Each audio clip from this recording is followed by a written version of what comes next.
Hi, welcome to Secrets Other Guitar Teachers Don't Tell You. I'm Gail Lees with GuitarWithGail.com, and today's Music Bite is all about chord families. We're going to take a look at how you figure out what chords to play in a song. So have you ever wondered just how do songwriters come up with the chords that accompany their songs? How do those garage bands figure out what the chords are to the cover songs that they play? Well, in case you haven't guessed yet, the secret is yet another formula. So let's take a look at the chart and see just how it looks. Okay, the numbers across the top of the table are the numbers that musicians use for generically naming the chords in a song. So in this example, the C major chord would be the 1 chord, and the F major would be the 4 chord. This is how musical progressions are created. All right, in our last music bite, we learned the difference between the major chords and the minor chords. The major chords sound happy, and the minor chords sound a bit sad. Well, that's another piece of chord families, is that they have different roles that they play. And here, in this case, there's a formula which is major, minor, minor, major, major, minor, and diminished. Okay, so the 1, the 4, and the 5 chord will always be a major chord. Okay, 1, 4, and 5. And the 2, the 3, and the 6 are always going to be a minor chord, or the sadder sounding chords. The 7 chord will always be a diminished chord, and we're not going to worry about that one for this music bite. So that's the formula for chord families. Now let's take a look at the G chord family next. Okay, so again, in the key of G, we're looking at a major scale. Here's our G major scale.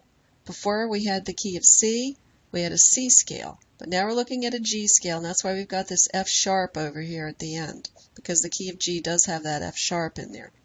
Alrighty, so for the key of G, the major chords would be a G, a C, and a D, and the minor chords would be A minor, B minor, and E minor.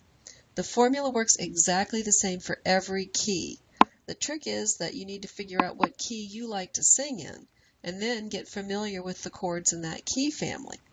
It's actually pretty simple, so let's do one more here and look at the key of D, and we'll see that the key of D has a D, a G, and an A in the major roles, and an E, and an F sharp, and a B for the minor chords. Do you notice any similarities between the C, G, and D chord families?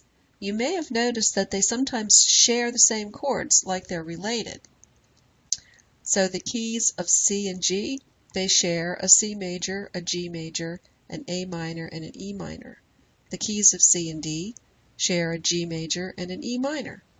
Keys of G and D share a G major, D major, B minor, and E minor.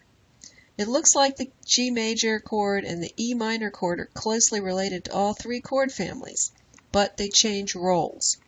And that's where the numbers come back in. So in the key of G, the G chord is in the number 1 role. But in the key of D, the G chord appears as the 4 chord. And in the key of C, the G chord appears as the 5 chord.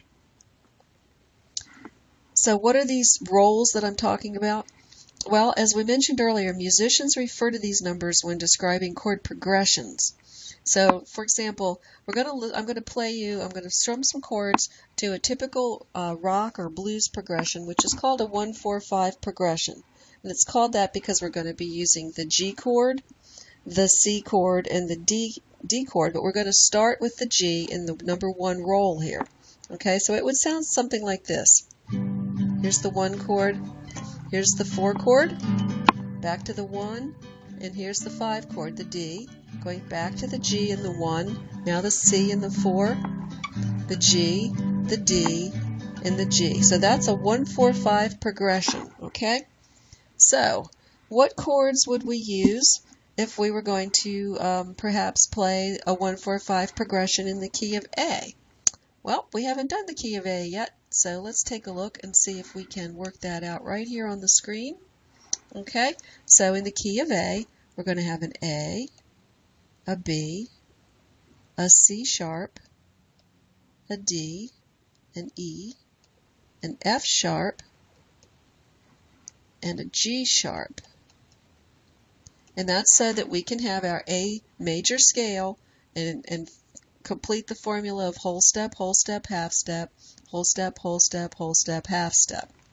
So that's all correct. So now let's put the rest of the formula in. So we have a major chord, and we have a minor chord, and another minor, and a major, and a major, and a minor, and a diminished chord.